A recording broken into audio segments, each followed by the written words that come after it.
Very good morning to all of you. We have been talking about chapter 2 from Terry Eagleton's book, Marxism and Literary Criticism. We have been referring to the views on form and content, the relationship between form and content, form and ideology, with reference to Hegel, Karl Marx, and then we also refer to Cordwell's views on it. And we have been talking about Lucas and his views on literary forms during 2 to 3 lectures.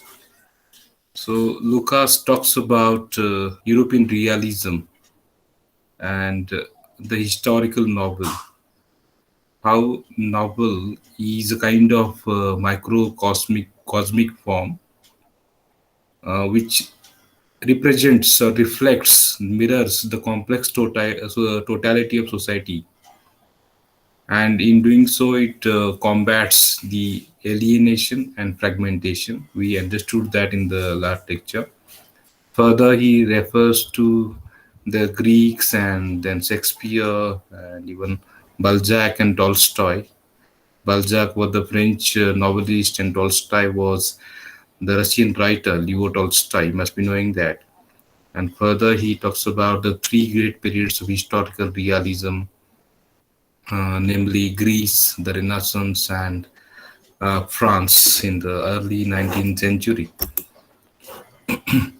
Further, now we shall go ahead with his views on realism, realistic literature. He refers to the typical, of course, we talked about that as well. The typical here denotes the latent forces, the hidden forces in any society, which are from a Marxist viewpoint, most historically significant and progressive. So we understood that as well. Now we shall further refer to Lucas's views on form, literary form. Lucas, thinks that the realist writer. So we have been talking about realism. He refers to the three great periods of history, realism in literature: Greece period, then Renaissance period, and the French in the early 19th century. So he talks about the realist writer, how he tries to come up with realism. The realist writer penetrates. Penetrates means to go deep into something through the accidental phenomena of social life. For Lucas, social life means in as reflected in literature is a kind of accidental phenomena. Phenomena means a remarkable thing, something which is noticeable.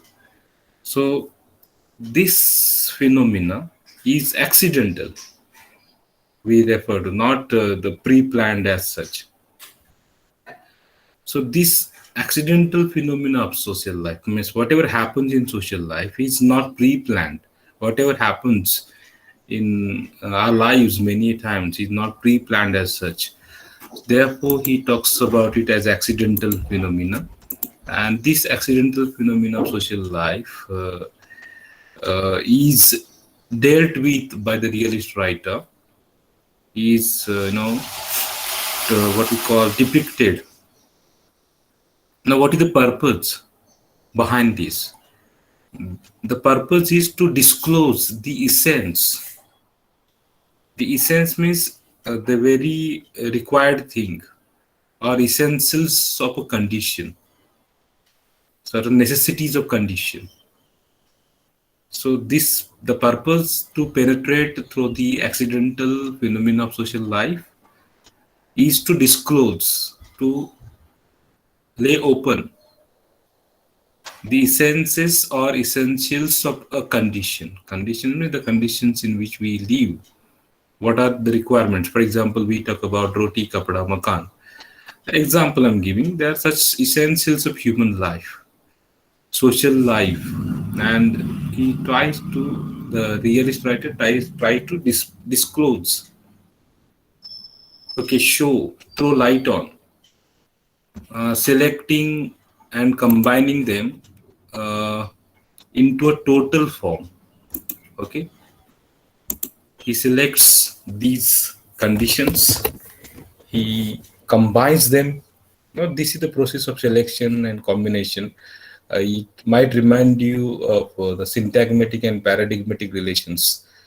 A paradigmatic relation is on the vertical lines, and syntagmatic relations are on the horizontal lines. And the syntagmatic relations are the relations of combination, whereas the paradigmatic relations are the relations of selection. We select. Now, for example, a sentence that you see on these slides, any sentence or whatever sentences see it, they are combinations of certain grammatical words, and this happens through the process of selection. Okay, so Saussure's dichotomy you must recollect here. So by selecting and combining these particular elements into a total form, as you see, this is a sentence, it's a total form. Similarly, a fiction is, or a literary form is an outcome of the selection and combination by the writer. Further, fleshing them out in concrete experience. Fleshing them out means he tries to give it a form. He gives the writer, the realist writer, gives a proper form to these particular. I refer to Saussurean structuralism here deliberately to make you understand what Lucas is trying to say here. So he provides what we call more information to these conditions. Means he makes it more complete by adding details to these conditions, or what I said, elements of human life, social life. He selects these elements, he combines them into a total form and adds more details to make it a concrete experience. Now, when you read a story, when you read a book, you realize it. Further, whether or not a writer can do this depends on what Lucas thinks I'm referring here. Means whether the writer is able to do these or not, it depends on not just on his personal skill. For example, we say Shakespeare was a great writer. Of course, that is his personal skill, but personal skill is not the only requirement over here. But it also depends on his position within history. The writer's position also matters. Who he is or who he was, that also is a determinant in this process of selecting and combining the elements into a total form and in converting it into a concrete experience.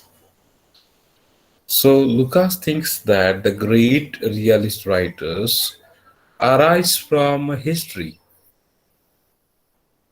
The great realist writer arise means we can call someone great because of his personal skill, at the same time his position within history. And this history is not actually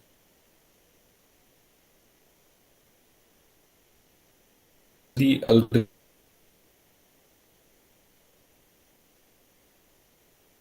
made. It is in the making. History is in the making. Last 2 years or so, 1.5 year or so. So you might be knowing that this is a kind of history in the making. Means in the future, it will be a historical phenomena for the future people. So this is visible now. So the historical novel, when we talk about the historical novel in this context, appears as a genre at a point of revolutionary turbulence in the early 19th century. Okay, when I had talked about something about the historical novel. So it is a kind of a genre, and this genre appeared at a point of revolutionary turbulence in the early 19th century. What was happening in the Europe, you might be knowing. Industrial revolution took place, and migration and all of the urbanization and many other things were taking place in social life. There were problems of child labor, there were problems of what we call working conditions and wages, etc. So all these turbulence was taking place in the early 19th century. So he historical novel appeared during this particular period, and this gave the writers you know, a perception to grasp their own present as history. The writers could pursue their own present as history. Now, to use Lucas's words here, Lucas uses the phrase. Now, what is this phrase? Means he looks past history and he describes it in his phrase, the prehistory of the present. So he calls it the prehistory of the present. He does not call it the history. Now, you must be knowing something about pre-romanticism and romanticism and post-romanticism. So you must be familiar with, William Blake, for example, was a pre-romanticist. Okay, because he was not directly connected with the romantic movement. So you can see past history as the prehistory of the present. That's what Lucas thinks. Then he refers to the writers like William Shakespeare, and then Walter Scott, Balzac, and Tolstoy. Now, both William Shakespeare and Scott were the British writers. Actually, of course, Walter Scott was also from England. Balzac was the French writer, and Tolstoy was the Russian writer. So, William Shakespeare and others can produce major realist art because they are present at the turbulent or tumultuous birth of an historical epoch. Uh, Tumultuous means what? Stormy, full of events, full of happenings, full of conflicts. The historical age, started during their period, and so they are dramatically engaged with the vividly exposed typical conflicts. We have already understood the term typical in the previous slide. Typical refers to the latent forces in any society, okay, which are historically significant and progressive. So they were exposed, these their writing exposes these typical conflicts. If you go back to William Shakespeare's The Merchant of Venice, means I give this example deliberately, assuming that you have read that particular play, the SYBA. So in The Merchant of Venice, we come across this typical conflict between two different religious people, between Antonio and Shylock. So, and dynamics of their societies have been exposed through their writing. So it is this historical content, okay, which lays the basis for their formal achievement. That's what Lucas thinks. This historical content. Now you can understand the relationship between form and content. Means the form appears. The form is a kind of superstructure, whereas content is the base, and this content lay the basis for their formal achievement means their literary forms. Whatever plays, whatever novels they wrote, they are their formal achievements. And you might be knowing Leo Tolstoy was well known for his short stories and his novels, and their content comes from their his epoch-making societies. Then the richness and profundity. Sorry for the spelling here. Uh, O is missing. Profundity means the depth. The richness and profundity of created characters relies upon the richness and profundity of the total social process. The depth, the richness of the characters in their works relies upon the richness and profundity of the total social process, the society of their period. And then he talks about the successors of the realist. Successors means who come after them, who took their place. He refers to Flaubert, who follows Balzac. One more French writer, Flaubert, he was his Balzac's successor. Okay, so he refers to these successors. Just a bit.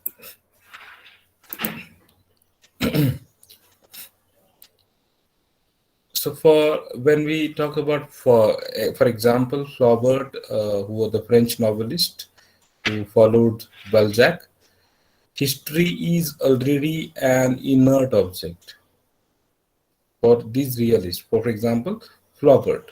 For Flaubert, history is already an inert object, an externally given fact, no longer imaginable as man's dynamic product. As after them, history is an object, an inert object, which is externally provided, given, fact itself. It is no more the prehistory of the present. Okay?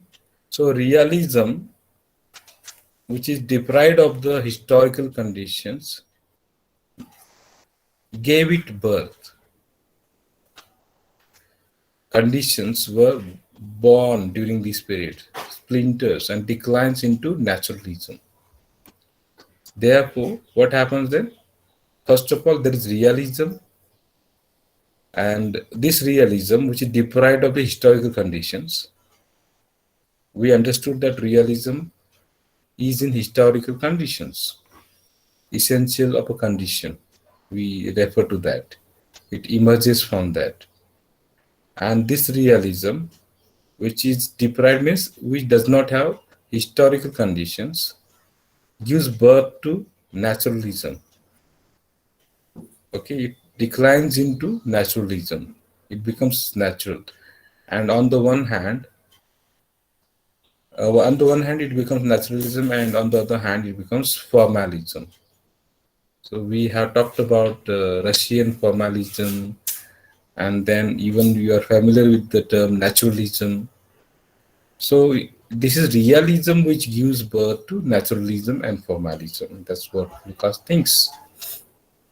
It's a kind of transition actually. Transition means a change from one state to another state. So the crucial factor, the crucial transition here is the failure of the European Revolution in the year 1848. The European Revolution took place in the year 1848, but it failed. It did not achieve its object. Now, this failure signals the defeat of the proletariat. Now, the revolution between the capitalist and proletariat took place. And this particular failure signals the defeat of the proletariat. Proletariat means the working class, the labor class. and it seals the demise of the progressive, heroic period of bourgeois power.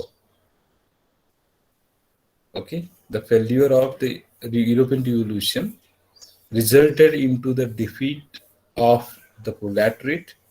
At the same time, it seals the demise. Demise means what? The downfall. But seals means it does not allow. It means the progressive heroic period of bourgeois power remains continues, and it freezes the class struggle. It stops. The class struggle freezes and cues the bourgeois for its power. Bourgeois for its power. Proper, sordidly unheroic task of consolidating capitalism. The class struggle stops after the European Revolution, and the bourgeois gets proper direction for the unheroic task of consolidating capitalism.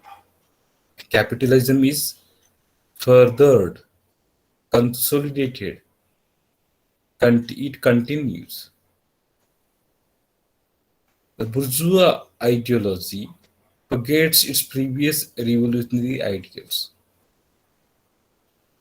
Okay, during this period, during after the European Revolution of 1848, the bourgeois ideology. You can see the use of present tense here in a deliberate manner. Past tense, is not used to make it more lively. Present tense is used to make it more lively. So bourgeois ideology forgets its previous revolutionary ideals. Okay, and dehistoricizes reality. Reality is, freed from history and accepts society as a natural fact. This is how naturalism comes into being. You can see after 1848, he thinks that naturalism took place, started because of these historical conditions. The bourgeois ideology is continued, the capitalism is continued because these particular ideals dehistoricize means deprive reality from history. D is the reverse process. You might be knowing that. So, for example, he talks about Balzac, who depicts the last great struggles against the capitalist degradation of man. Balzac, in his novel, depicts the last great struggles. Struggles against what? Struggles against the capitalism, capitalist degradation. Now, degradation is devaluation, bringing the value down. And Balzac's successor, we refer to Flaubert, for example, passively register an already degraded capitalist world that becomes naturalism. They don't talk about realism just like Balzac and the other writers that he mentioned. So this is a kind of draining of direction. Draining of brain, you must be knowing. Direction is lost. The meaning is lost. It is taken away from history. And the draining of direction and meaning from history results in the art, and that is what is called, according to Lucas, naturalism. In realism, there were historical conditions. Okay, it was a historically progressive literature. But when it comes to naturalism, it does not have direction. It does not have meaning from history. So by naturalism, what does Lucas mean? By naturalism, I am referring to, you should not understand naturalism as negative of realism. We are referring to Lucas's point of view. Naturalists have different opinions. They will not have negative opinions about themselves. Lucas, as a critic, looks at naturalism as the distortion of realism. Distortion means what? The fragmentation of realism. It is destroyed in a way. And this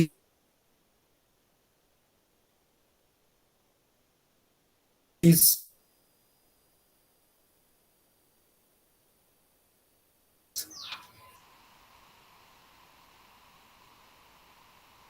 Zola. Now, Zola is another writer, more what we call ideal. Okay. Now, I'll tell you, Emily Zola was a French novelist, and he's referring to her. This Emily Zola epitomized, she made it a kind of epitome. Okay. And Lucas criticizes, means whatever he thinks is found in Zola's work. She the one who, means we can say Zola's works are perfect examples of naturalism. Okay, means according to Lucas, Zola's works merely, or naturalism we can say, in turn, Zola is one of the examples, merely photographically reproduces the surface phenomena of society. This is what I was trying to tell you. These writers only talk about the surface, not the depth. There is no profundity. Surface is the opposite word to profoundness. So these writers just reproduce the surface phenomena of society without going in depth, without penetrating to their significant essence. Whereas we saw in the previous slide that the realist penetrates, goes into depth. Whereas, according to Lucas, the naturalist does not go into the depth to their significant essences. So, when we look at these typical features of the portrayals in their writing, what we see. So, the meticulously observed detail replaced the portrayals of typical features. In the earlier realist works, what we see is meticulously observed detail.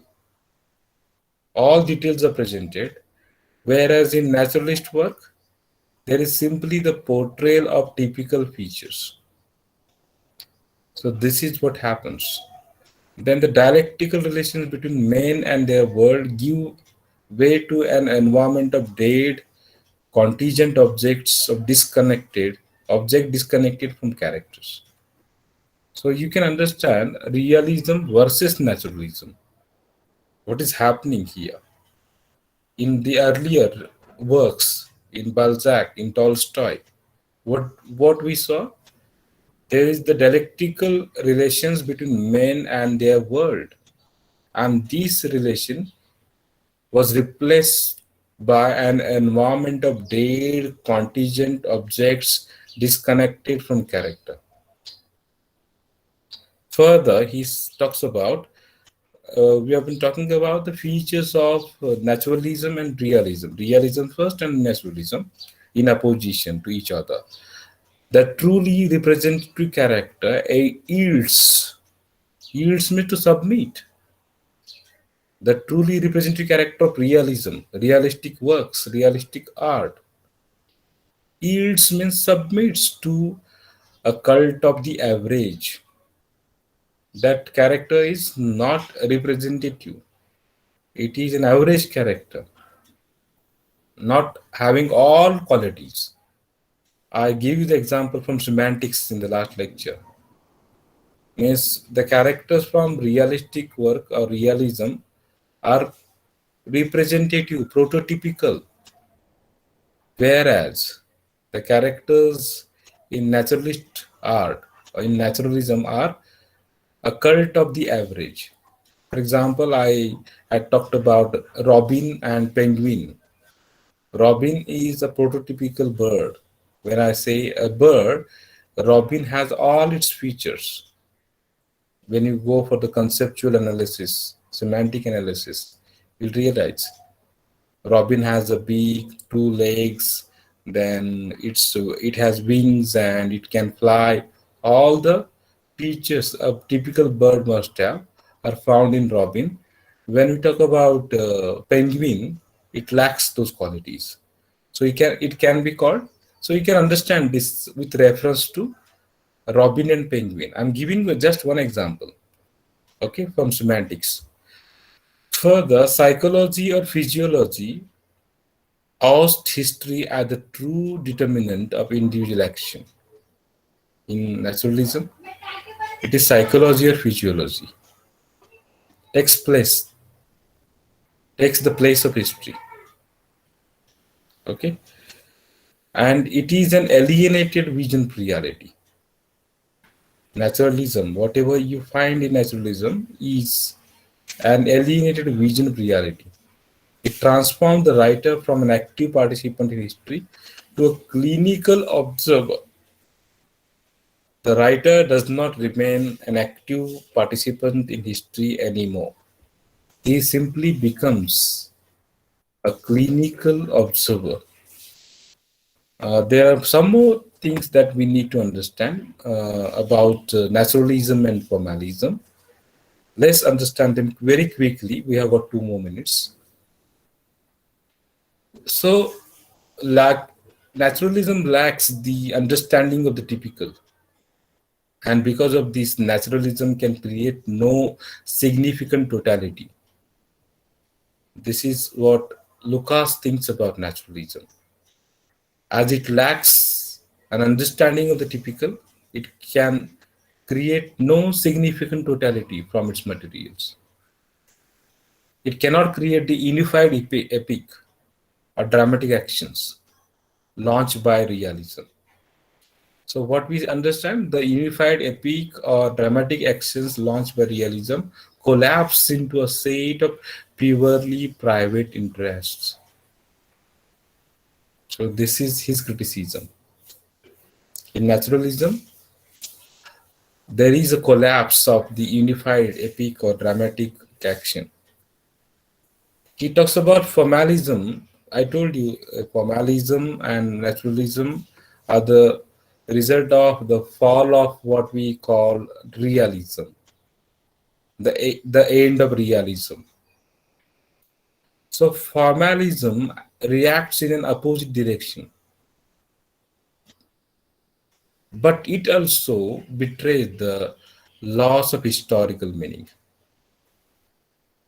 And he refers to the writers like Kafka. You might be knowing Kafka and all, Samuel Beckett, Albert Camus, James Joyce, all of them write about the alienation of society. We'll talk about these things in the next lecture because the time is over now. Before we stop, just a minute. I have to take your attendance.